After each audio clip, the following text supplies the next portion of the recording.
tuloy po kayo. Tuloy po kayo dito. Dali po kayo dito. Dito po tayo. Dahan.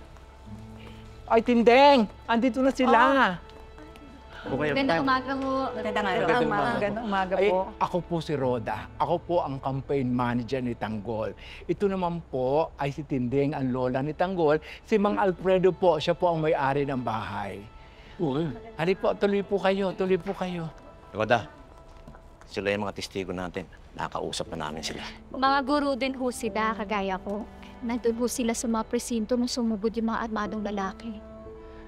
Maraming salamat. At gusto niyong tumulong na lumabas ang katotohanan. Ang totoo po, natatakot kaming magsalita. Alam namin ang kayang gawin ng mga gerero. Mangangani po ang buhay namin, pati ang pamilya namin. Ma'am, huwag kayong mag-alala. Tutulong kami para masigurong ligtas kayo. Ano po bang nakita niyo? Sumugod yung mga taong may bitbit na baril. Nakapagtago kami kaya hindi kami nasama sa mga napatay, pero nakita ko na kinalikot at may pinagpalit-palit sa mga vote counting machines. Ma'am, kailangan ho namin ang mga patutuon ninyo. Makahanda po kami sa laban. Pero sana naman po may kapupuntahan ng lahat ng ito. Gagawin natin ito para sa mas magandang kinabukasan. Para sa pagtutuwid ng mali. Alam ko pong mahirap itong hinihiling namin, pero kasama niyo kami. Di naman po namin hinihiling ito para lang sa aking apo o para sa amin, kundi para sa bayan. At para sa lahat ng mga biktima ng bulok na pamamalakad ng mga girero. Magsasalita po kami. Ay, maraming salamat. Maraming salamat. Diyos ko, Tindeng, nakumbinsi mo sila. Nahawa sila sa katapangan mo. Roda, sarili nilang tapang yun. Naninindigan sila para sa tama. Kukunan namin sila ng sworn statement, tapos magagatay kami ng ebidensya para lumaban. Kami na ang bahala dito, Tindeng. Salamat. Oo, maraming salamat, ha? Aasahan namin talaga kayo, ha? Magsasalita.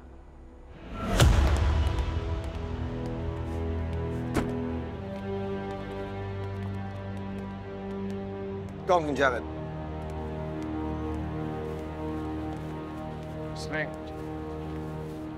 Gong.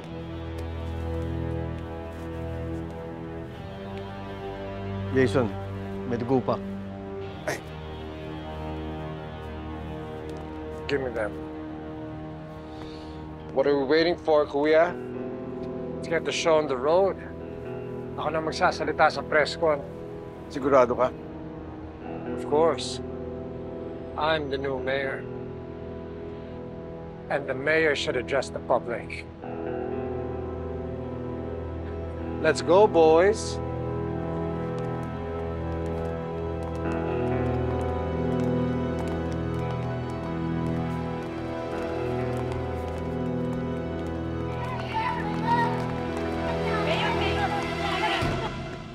Tanggol!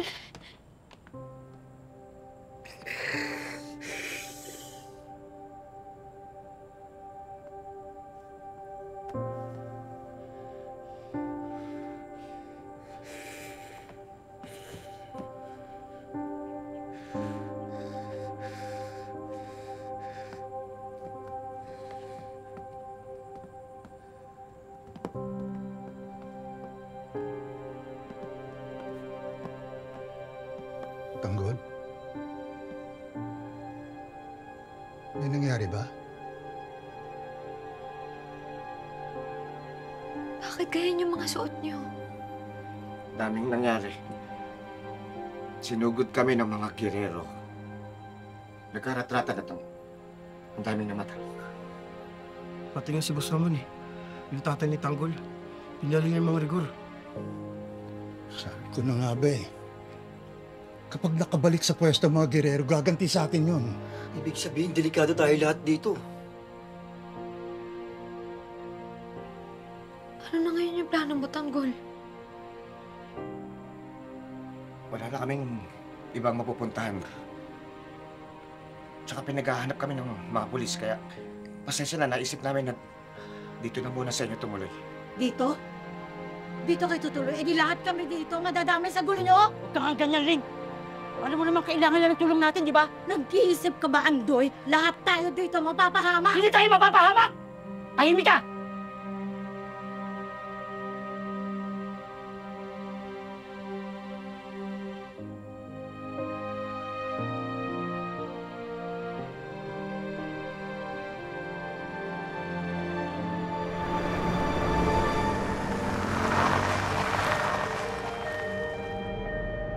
Reporting, multiple gunshot wound.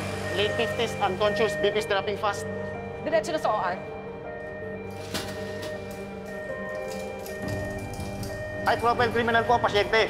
Leader po ng sindikato. We need him alive!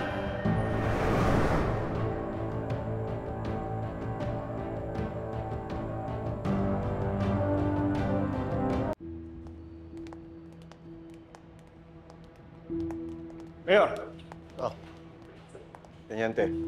Naproseso na po namin ang mga Montenegro at nasa kustodiya na po namin sila. Very good. Si Dimagi ba? Mayor? Congratulations. Job well done at nagawa mong maayos ang operasyon. Maraming salamat, Mayor. So good about his job. Nakatakas si Tanggol, di ba?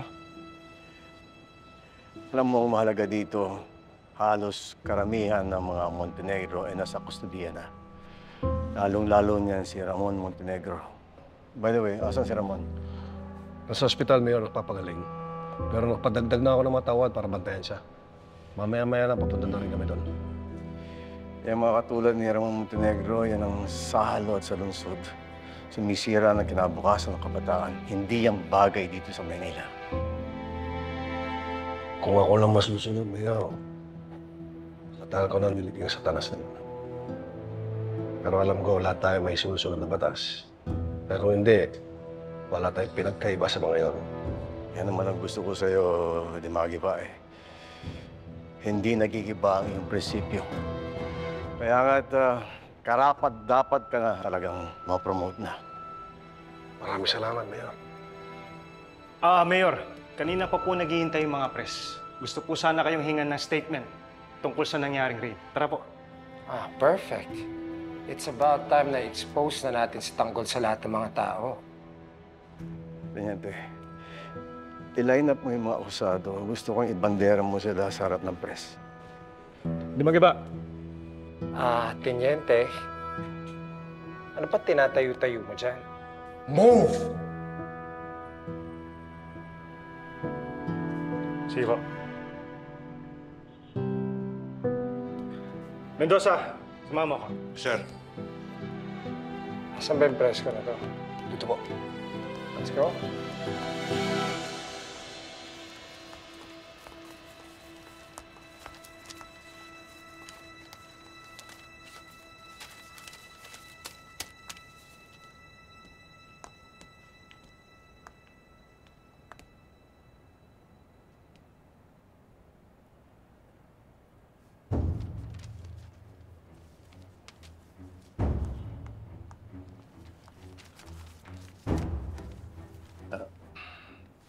Sandy, wala na bang pag-asang mabago yung mga numero? Talaga bang talo ko? Opo. I'm so sorry, Don Gustavo.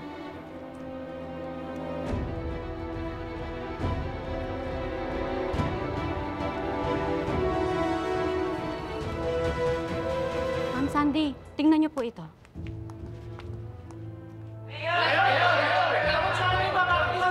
Magandang araw, our friends from the press. Mga kababayan, bago pa man ako nahalal bilang mayor, nangako ho ako sa inyo lahat na mayroon po akong layunin. Yun ho ay linisin ang lungsod ng Mayor ito ah? And as Nagpa-press con promised, sa presinto? Ano yan?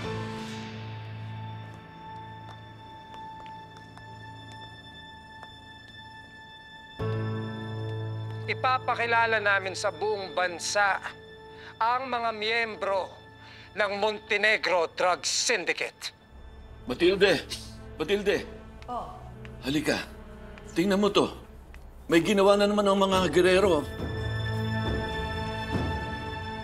Starting with Julio Montenegro, ang patriarch ng Montenegro family. Ano ginawa niyo ako? Mga walang hiya kayo! Ano ginawa sa akin, mga anak? Walang hiya kayo! Sinuway ni Roberto ang utos ko na huwag galawin si Natanggol. At si Marites Dimagiba, ang kalaguyo ni Ramon Montenegro. Miguelito! Roberto! Pwede ba tantanan niyo si Tanggol? Tantanan niyo na! Si Marites. Ang anak ko. Si Marites. Si Tanggol. Wala si Tanggol. At ang mga miyembro Ano kaya ang lagay niya? ng Montenegro Drug Syndicate, Franco Di Gallo, Divina Juanillo Mondragon, at si Emil Alfaro. Sila ho ang mga miyembro ng Montenegro Drug Syndicate na pinangungunahan na nag-iisang Ramon Montenegro. Matagal na po namin binabantayan ng organization na ito at napag-alaman namin ang isang importanteng bagay. Mga kababayan, buhay si Ramon Montenegro. At dahil sa tulong ni Corporal Dimagiba, Sir, mabuhay ho kayo. Isa ho kayong bayani. At sa tulong ng Quiapo Police, nakapag-confiscate po kami ng 100 milyon in cash at 100 milyon halaga ng high-end drugs. They have been propagating drugs their entire lives. Pero huwag niyong kakalimutan, mga kababayan, na ako, si Miguelito Guerrero, ang nagdala sa kanila sa hustisya. Ako ang nagligtas sa lungsod ng Maynila. Mga kababayan, makakatulog ho kayo ng mahimbing ngayong gabi na alam nyo na maraming drugs ang nabawasan sa kalsada ng Maynila at alam nyo na sa kustodiya namin si Ramon Montenegro na kasalukuyan binabantayan ngayon sa General Benavides Hospital. Mayor-elect, ito pong si Ramon Montenegro. Kaano-ano po ito nung nakalaban niyo sa pagka-mayor na si Tanggol Montenegro? I am so glad you asked me that. Dahil napag-alaman namin na si Ramon Montenegro ay ang ama ni Tanggol. Mabuti pa, ipagdasal natin na ligtas si Tanggol. Si Marites. Kailangan kong puntahan si Marites. Alfredo, samahan mo ako. Sige. Talagang hindi natatapos ang kawalang hiyaan ng mga gerero. Si Julio at si Ramon Montenegro ang nagpondo ng kampanya ni Tanggol gamit ang marumi nilang pera na nakuha nila sa droga. Mga kababayan, ito ho ang patunay kung gaano katarantado si Tanggol at gaano katarantado ang pamilyang yan. Mabuti na lang na ako ang nanalo bilang mayor. Paano na lang kung si Tanggol yung nanalo? Papayag ba kayo na isang drug lord ang magiging mayor ng Maynila? Papayag ba kayo na isang sinungaling na walang pinag-aralan at higit sa lahat, corrupt ang magiging mayor ng Maynila?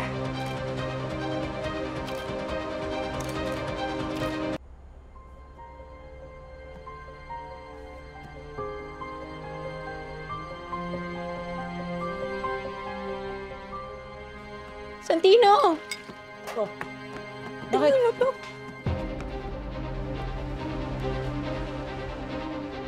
Ito ay para sa mga kriminal na gustong sumubok sa gobyerno Guerrero.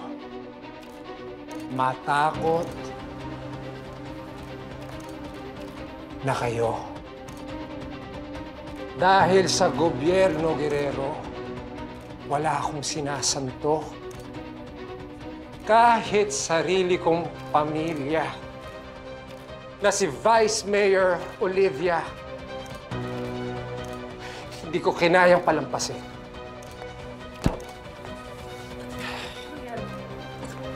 Maraming salamat, Congressman Miguelito Guerrero, ating susunod na mayor.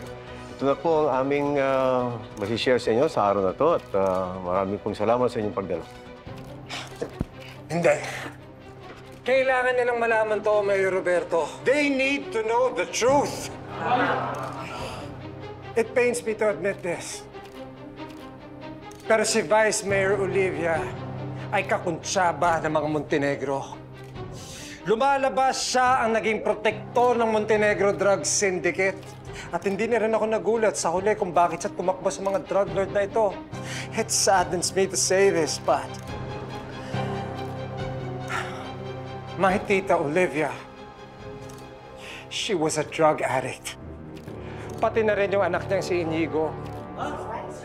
Tuluyan nang natunaw ang utak na ng mga droga at sa huli inaway niya ang sarili niyang pamilya.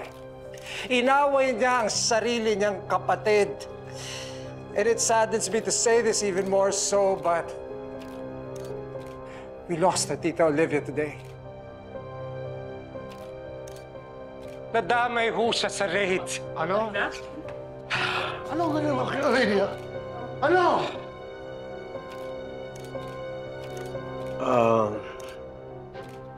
Kanalulungkot po ng aming pamilya Guerrero, ang sinapit po ng aming kapatid, si Vice Mayor Olivia Guerrero, sa nilabas po ang subpoena at ang kautusan na raidin ang Montenegro Mansion, nandun po siya. At siya po ay laban at sa sinamang palad, sinabi nga ni Congressman Grito, siya po ay wala na sa atin ngayon. Pinatay niyo si Olivia!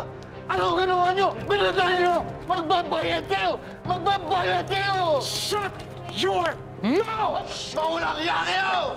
Magbabayad kayo! Pasok niya na sa kulungan yan. Maulang iya kayo! Pinatay niyo ang aking anak! Some respect! Mayor, ako yung nakilala mo sa party, Mayor. Wala akong kasalanan dito. Nasabit lang ako. Baka magpaliwanag, pwede. Mayor, Divina Wanili.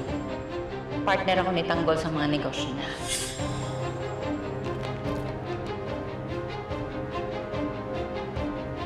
Dinamay sila ng pamilya mo, Erica. I'm so sorry, Santino. Pero hindi na ako nagulat eh. Kasi ganito kalupit yung pamilya ko, lalo na sa kalaban nila. Idadamay nila lahat. Kailangan kong puntahan si Nani sa presinto. Ay, wag! Wag, Santino, wag! Wag kang padalos-dalos. Andun sila, pa. Paano pag nakita ka? Lagot ka! Lagot tayong dalawa! Erica, hindi pwede wala akong gawin. Nanay ko yun! Kailangan malaman ko yung lagay niya! Pero hindi kasi ligtas yung gagawin mo, Santino. Kilala ko si Pa. Madadamay ka lang sa galit niya pag nakita ka na doon. Kaya, wag. I'm sorry.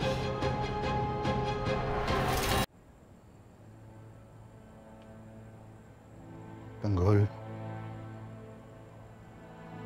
Buti pa siguro umalis na tayo rito.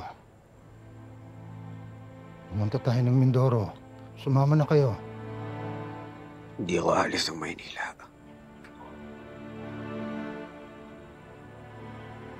Hindi ko iiwan ang pamilya ko at ang mga tao. Tanggol naman, hanggang ngayon pa rin ba mga tao yung iniisip mo? Tama na! Paalo ka na! Baka pwedeng kalimutan mo na sila. Oo nga, Tanggol. Namatayin na tayo ng mga kaibigan. Pati na din ang papa mo. Kalimutan na muna natin ibang tao. Masisipin mo ngayon, mga sarili natin. Sa palagay ko, Tanggol, kinakailangan na natin umalis sa Maynila. Hindi na magandang lagay natin dito. Tama sila, Tanggol. Sigurado matutuntun tayo dito ng mga Guerrero. Tanggol, ikaw na lang inaantay namin. Buo na ang desisyon namin na umalis dito at pumunta ng probinsya. Sumama na kayo. Hindi ako aalis dito.